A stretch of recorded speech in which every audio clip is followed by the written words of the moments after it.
అందరికి welcome to Social post. నేను దీపిక. ఈ రోజు మన గెస్ట్ గా ఉన్నారు AMFI registered mutual fund distributor Giribabu garu. Sir తో ఒకసారి మాట్లాడదాం. Hello sir, welcome to Social Post. Thank you అండి. సార్, ప్రజెంట్ ఉన్న సిచ్యువేషన్స్లో ఎవరికి చూసినా 70% పీపుల్కి హోమ్ లోన్ అనేది ఉంటుంది. ఈ హోమ్ లోన్ ఈఎంఐ చాలా బర్డెన్ అవుతుంది. అసలు ఇది బర్డెన్ అవ్వకుండా ఈఎంఐ ఎలా తగ్గించుకోవాలి అండ్ హోమ్ లోన్ ఎంత త్వరగా ఎలా క్లియర్ చేసుకోవాలంటారు? యాక్చువల్గా హోమ్ లోన్ అనేది ఒక బర్డెన్ లాగా ఫీల్ అవ్వకూడదు. బికాజ్ ఎందుకంటే హోమ్ ఈజ్ ఏ ఎమోషన్. ప్రతి ఒక్కళ్ళకు కూడా మీ పేరేంటి అంటే ఒక పేరు ఉంటుంది, మీ ఊరేది అంటే ఒక ఊరు ఉంటుంది కదా. అలాగే మీ ఇల్లు ఎక్కడ, మీ ఇల్లు ఏది అంటే ఒక ప్రజెన్స్, ఒక అడ్రస్ అనేది ఖచ్చితంగా ఉండాలి. మీరు మీ సొంత ఊరిలో పుట్టి పెరిగిన ఊరిలో ఉండకపోయినా మా ఊరు ఫలానా ఊరు అని చెప్తూ ఉంటారు. మా ఊరు కొత్తగూడెం చెప్తూ ఉంటారు. నేను అక్కడ ఉన్నానా లేదా సెకండరీ. అలాగే మీరు ఎక్కడ ఉంటున్నారు అనేది మీ ఇల్లు.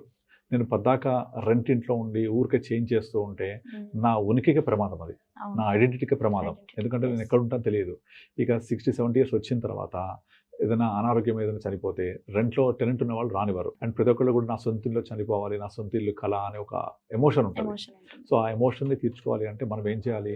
తప్పనిసరిగా డబ్బులు మొత్తం లేకపోతే హోమ్ లోన్ పెట్టని తీసుకోవాల్సిందే. ఒకప్పుడు ఇల్లు కొనుక్కోవాలంటే చాలా తక్కువ మొత్తాల్లో అయిపోయేది, ఒక 20 ఏళ్ల క్రితం వరకు. మ్యాక్సిమం అంటే 10 లక్షలు 15 లక్షలు, ఎక్కువ అంటే 20 లక్షలు. బట్ ఈరోజు 1 కోటి 1.5 కోటి ఉంటే తప్ప మనం ఇల్లు గురించి మాట్లాడడానికి లేదు. మినిమం ఒక 1 CR 1.5 CR అయితే పెట్టాల్సిందే. ఈవెన్ 1 CR పెడితే కూడా మీకు గేటెడ్ కమ్యూనిటీ రాదు, నార్మల్ స్టాండర్డ్ వస్తుంది.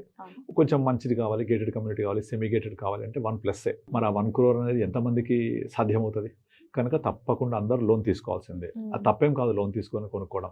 కానీ చాలా మంది చేసే తప్పు ఏంటంటే లోన్ తీసుకొని ఆ లోన్ కట్టే డబ్బులన్నీ కూడా నేను ఈఎంఐ కడుతున్నాను, నేను చాలా ఎక్కువ కట్టేస్తున్నాను అని ఫీల్ అవుతుంటారు. కానీ యాక్చువల్ చెప్పాలంటే మీకు నార్మల్గా ఇప్పుడున్న రేట్ ఆఫ్ ఇంట్రెస్ట్ అరౌండ్ 7.5-8%. ఈ 8% 8.5% చాలా చాలా తక్కువ when compare to any other kind of మన రేట్ ఆఫ్ రిటర్న్ కంపేర్ చేస్తే. సపోజ్ ఇప్పుడు మీరు కనుక ఒక 1 crore లోన్ తీసుకొని ఒక 8-8.5% ఇంట్రెస్ట్ తోటి తీసుకొని 20 years టెన్యూర్ పెట్టారనుకోండి, మీకు టెన్యూర్ 20 పెడితే నెలకు ఒక 80,000 నుంచి 90,000 అవుతుంది ఈఎంఐ. Max to max ₹1,00,000. అప్పుడు మీ జీతం ఎంత ఉండాలి? కనీసం 2 lakhs పైన ఉండాలి. ఉంటేనే 1 lakh ఈఎంఐ ఉండేలాగా ఇస్తాడు. కనుక అది తీసుకొని ఇక మనం 20 years కట్టాలి. 20 lakh లక్షకు సంవత్సరం నెలకు అంటే అప్రాక్సిమేట్లీ సంవత్సరానికి 12 lakhs. 10 yearsకి 1.2 crore, 20 yearsకి 2.4 crore. నేను తీసుకుంది ఎంత? 1 crore. పోతే ఎంత ఇంట్రెస్ట్ కడుతున్నాను? 1.4 ఇంట్రెస్ట్ ఎక్స్ట్రా కడుతున్నాం. అంటే నేను ₹1 కోటి తీసుకొని 2,40,00,000 అంటే 1,40,00,000 ఎక్కువ కడుతున్నాను ఫీల్ అవుతుంటారు. నిజంగా చెప్పాలంటే 1,40,00,000 20 సంవత్సరాల్లో చాలా తక్కువ. ఎందుకంటే నార్మల్గా చాలా మందికి చెప్తుంటాం మేము, ఇప్పుడు మీరు ఏదైతే ఈ ఈఎంఐ ఉందో ₹1,00,000 దాన్ని టెన్యూర్ పెంచి తగ్గించండి. ఈఎంఐని టెన్యూర్ని 25-30 సంవత్సరాలు చేస్తే ఆటోమేటిక్గా మీ ఈఎంఐ 65-70కి వచ్చేస్తుంది. ఆ డిఫరెన్స్ 30,000 అవుతుందో దాన్ని ఎస్ఐపి చేస్తే కరెక్ట్గా ఒక 10 to 12, 13 yearsలో మీ అవుట్ స్టాండింగ్ ఎంత ఉందో అంత అమౌంట్ వచ్చేస్తుంది ఇక్కడ మ్యూచువల్ ఫండ్స్లో. ఆ అమౌంట్ తీసేసి కట్టేయచ్చు సింపుల్గా. ఇక్కడ ఏం డిఫరెన్స్ ఏంటంటే నీ ₹1,00,000 ఈఎంఐ కెపాసిటీ ఏదైతే ఉందో దాన్ని 20 years కాకుండా 30 yearsకి పెంచండి. అప్పుడు ఏమంటారు వెంటనే, అమ్మా 30 ఆల్రెడీ 20K నేను 2.4 కడుతున్నాను 20 yearsకి, 30 years పెడితే ఇంకెక్కువ కడతా అంటారు. మీరు 30 years ఏమి కట్టరు, అవసరం లేదు. మీరు ఏం చేయండి అంటే ఇనీషియల్గా ఒక 15 years వరకే కట్టండి. ఏం చేయండి, 30 years ఉన్నప్పటికీ టెన్యూర్ పెంచడం వల్ల ఈఎంఐ తగ్గిపోతుంది, పర్ మంత్ కట్టే ఈఎంఐ.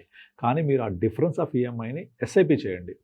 సో మీరు కనుక 20,000 నుంచి 30,000 ఎస్ఐపి చేస్తే కరెక్ట్గా ఒక 12 to 15 years కనుక చేస్తే మీ పోర్ట్ఫోలియో మోర్ దెన్ 1 crore ఉంటుంది. 12 to 15 years మధ్యలో ఎప్పుడైతే మ్యాచ్ అవుద్దో అవుట్ స్టాండింగ్ లోన్ మీ మ్యూచువల్ ఫండ్ కార్పస్ ఇది విత్డ్రా చేసి కట్టేసేయండి. దో మీ యొక్క టెన్యూర్ 30 ఉన్నప్పటికీ మీకు 12 to 15 yearsలో క్లియర్ చేయొచ్చు. ఇక్కడ బడ్జెట్ మారిందా? మారలేదు. అదే ₹1,00,000 స్ప్లిట్ చేసాం స్మార్ట్గా. స్ప్లిట్ చేసి ఒక 25% మ్యూచువల్ ఫండ్స్, ఒక 75% ఈఎంఐ. ఇది ఎప్పుడు సాధ్యమైంది అంటే టెన్యూర్ పెరిగినప్పుడు నేను మొదట కట్టేదంతా ఇంట్రెస్టే ఉంటుంది, ప్రిన్సిపల్ ఏం పోదు అంటారు. అది కరెక్టే, అది ప్రిన్సిపల్ పోదు. కానీ ఈ 15 yearsలో మీరు ఈ 25,000 ఎస్ఐపి చేయడం వల్ల మీ పోర్ట్ఫోలియో మోర్ దెన్ 1 crore ఉంటుంది. మీరు ఎనీ ఎస్ఐపి క్యాలిక్యులేటర్కి వెళ్ళి 25,000 per month, around 14% CAGR per annum return and tenure వచ్చి ఒక 14-15 years పెట్టండి. మీకు డెఫినెట్లీ 1 CR అబౌవ్ ఉంటుంది. అది తీసేసి కట్టేసేయండి. ఎందుకంటే there is a rule called rule 15. 15,000 per month, 15 years period, 15% return వస్తే మీ పోర్ట్ఫోలియో 1 crore అవుద్ది. కానీ ఇక్కడ మన బడ్జెట్ 1 lakh కదా ఈఎంఐ, దాన్ని స్ప్లిట్ చేసి 25,000 చేస్తున్నాం ఈఎంఐని. కనుక 14-15 years లోపల మోర్ దెన్ 1 crore ఉంటుంది. మన లోన్ కూడా ఆల్మోస్ట్ దానికంటే కొంచెం తక్కువే ఉంటుంది లోన్, ఇంకా తీసేసి కట్టేయచ్చు, అదొక విధంగా చేయొచ్చు. రెండోది, ఇప్పుడు మనం 20 years పెట్టుకొని 1 lakh ఉంది కదా ఈఎంఐ, దాంట్లో ఎగ్జాక్ట్లీ 10% అంటే 10,000 ఎస్ఐపి చేయగలిగితే ఎగ్జాక్ట్లీ 20 years టెన్యూర్ అయిపోగానే మీరు ఏదైతే ఇంట్రెస్ట్ పే చేశారో 1.4 crore on this 20 years exactly మొత్తం వెనక్కి వచ్చేస్తుంది. అంటే 10% of EMI on 1 lakh is 10,000, period is 20 years at the rate of 14%. Portfolio will become not less than 1.3-1.4 crore after 20th year. So మీరు 20 years కట్టిన వడ్డీ ఎంత? 1.4 SIP ద్వారా వెనక్కి వచ్చేసింది. మీరు 10% ఎక్స్ట్రా కట్టారు. ఇది విధంగా క్లియర్ చేసుకోవచ్చు. రెండోది, ఇంకొక ఆప్షన్ చెప్తాను.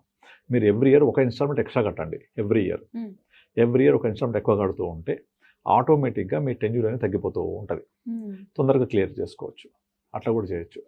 కనుక హోమ్ లోన్ అనేది బర్డన్గా ఫీల్ అవ్వకుండా ఇలా స్మార్ట్ వేలో వెళ్ళి చాలా టిప్స్ చాలా మార్గాలు ఉంటాయి.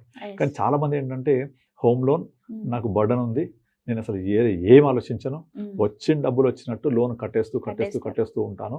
అలా కడుతూ పోతే కూడా నీకు 12-13 సంవత్సరాలు పడుతుంది. నేను నెలకు 1,00,000 ఈఎంఐ కట్టాలి, అట్ ద సేమ్ టైం మన ఇంట్లో ఖర్చు అయిపోవాలి, ఎక్స్ట్రా అమౌంట్ వస్తే తప్ప కట్టలేము మనం. కనుక ఇల్లు కొనుక్కోగానే మనకు అంత వెసులుబాటు రాదు. గృహప్రవేశం చేసుకొని ఇంట్లో అన్ని వస్తువులు సమకూర్చేసరికి ఒక 3-4 years అయిపోతుంది. తర్వాత మళ్ళీ కొంచెం మనకు వెసులుబాటు వచ్చి ఏదైనా సిటీసీ పెరిగేసరికి ఇంకా టైం పడుతుంది. సో పెద్దగా సర్ప్లస్ రాదు. కనుక మీకున్న ఈ ఈఎంఐ ఏదైతే 1 lakh అనుకున్నామో మనము, అందులో నుంచి స్ప్లిట్ చేసి కొంత ఎస్ఐపి చేస్తే ఒక 15 years క్లియర్ చేయడము, లేదా 10% ఆఫ్ ఈఎంఐని ఎస్ఐపి చేయడము, లేదా ఇయర్లీ 1 ఇన్స్టాల్మెంట్ ఎక్స్ట్రా పే చేయడము, ఇలా చేస్తూ ఉండాలి. ఇవేవి కాదనుకోండి, ఎప్పుడు డబ్బులు ఉంటే అప్పుడు మీరు ఎక్స్ట్రా లోన్ కట్టకుండా ఇన్వెస్ట్ చేస్తూ పోండి.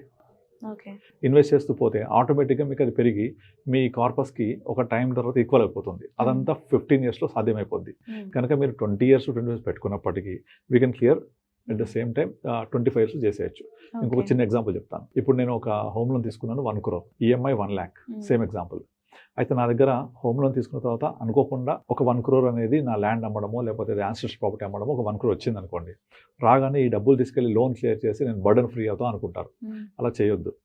ఆ 1 crore కనుక మీరు మ్యూచువల్ ఫండ్ ఇన్వెస్ట్ చేస్తే అట్లీస్ట్ ఒక 10% రేట్ ఆఫ్ రిటర్న్ వచ్చినా మీకు సేమ్ 20 yearsలో మీ 1 crore తక్కువ 5 crores అవుతుంది. లేదు అంటే ఆ 1 crore నాకు మ్యూచువల్ ఫండ్స్ అంటే తెలియదు, అది నాకు 10% గ్యారెంటీ ఉండదు కాబట్టి తీసుకెళ్లి పోస్ట్ ఆఫీస్ చేస్తాను, పోస్ట్ ఆఫీస్లో వేయచ్చు. కిసాన్ వికాస్ పత్ర అని ఉంటుంది. ఆ కిసాన్ వికాస్ పత్ర 9 years 7 monthsకి డబల్ అవుతుంది ఇప్పుడు టైం ప్రకారంగా. అంటే మీ 1 crore పోస్ట్ ఆఫీస్ వేస్తే 9 years 7 monthsకి 2 crores అవుతుంది. మళ్ళీ 9 years 7 months తర్వాత మళ్ళీ ఇంకొక 10.5-11 years అనుకోండి, అప్పటికి పెరుగుద్ది టెన్యూర్. అలా వేసుకుంటే మరొక 11 yearsకి మళ్ళీ డబల్ అవుతుంది. అంటే 1+2 2+2 4 crores అవుతుంది. 4 crores నేను ఎంత కడుతున్నా ఎక్స్ట్రా ఇక్కడ? 1 crore-కి 1.4. 1.4 ఎక్కువ కడుతున్నా. కానీ నాకు ఇక్కడ డబ్బులు ఉండి కనుక నేను పోస్ట్ ఆఫీస్లో వేసినా కూడా 4 crores అవుతుంది. అంటే 1కి ఎక్స్ట్రా 3 crores వస్తుంది.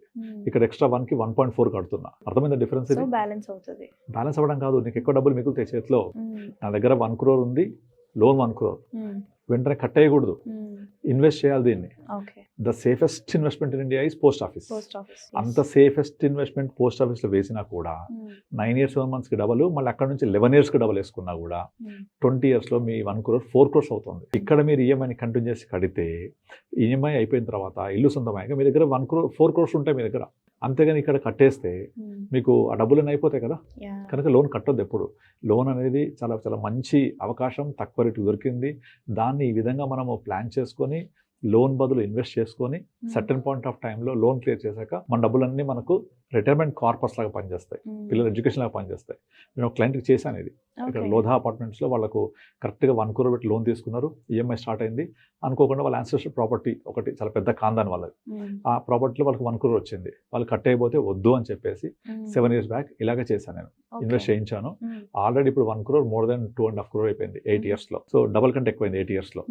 ఇంకొక 12 yearsలో లోన్ క్లియర్ అయిపోతుంది. ఇంకొక 12 yearsలో అట్లీస్ట్ ఒక 10 years డబల్ అవుతుంది కదా. 2.5 మళ్ళీ 5 అవుద్ది, 5 6 7 అవుతుంది. ఈ లోపల ఎంత కడుతున్న వాళ్ళు 2.4 కడుతున్నారు. కరెక్ట్గా 20 yearsకి 6-7 crores ఈజీగా అవుతుంది. కొన్ని 5 crores అయితే తక్కువ ఏంటి? అనవసరంగా నేను అక్కడ 1.4 ఎక్స్ట్రా కట్టడం వల్ల నేను బర్డన్ ఫీల్ అవ్వకుండా ఇన్వెస్ట్ చేయడం వల్ల మీ చేతికి ఒక 4-5 కోట్లు ఎక్స్ట్రా వస్తాయి. అలా కాకుండా ఇల్లు కట్టేస్తే ఈఎంఐ ఉండదు. కానీ ఇక్కడ ప్రాబ్లం ఏంటంటే ఈఎంఐ కట్టడానికి నీకు వెసులుబాటు ఉంటేనే చేయాలి ఇవన్నీ. ఈఎంఐ కట్టడానికి వెసులుబాటు లేకపోతే ఇలా చేయలేం. ఇప్పుడు కామెంట్స్ పెడతారు చాలా మంది, అదే ఒక కోటి రూపాయలు ఉంటే నేను ఇల్లు కొనుక్కుంటా కానీ ఎందుకు ఇన్వెస్ట్ చేస్తా. నువ్వు ఆల్రెడీ ఇన్వెస్ట్ చేయడానికి రెడీగా ఉన్నావు కానీ డబ్బులు లేవు. వేరే ఇల్లు కొనుక్కోవడం మాత్రం లోన్తో దొరికింది ఆప్షన్. ఆ లోన్ ని తీర్చడానికి మార్గాలు ఇవన్నీ. కనుక లోన్ తీర్చడానికి ఎలాగో సంపాదించే కట్టాలి కాబట్టి ఇలా ఇన్వెస్ట్ చేసుకుంటే at certain point of time ఈ లయబిలిటీకి మీరు ప్యారల్ అసెట్ క్రియేట్ చేస్తున్నారు. లయబిలిటీకి ప్యారల్ అసెట్ కనుక మనం ఎప్పుడు బర్డన్గా ఫీల్ అవ్వద్దు. హ్యాపీగా దాన్ని తీర్చడానికి కోసం చాలా మార్గాలు ఉంటాయి, ఇలాంటి వాటి ఎంచుకొని ముందుకెళ్ళొచ్చు. ఓకే సార్, తప్పకుండా చాలా మంచి మంచి ఐడియాస్ చెప్పారు. Thank you so much. Thank you అండి.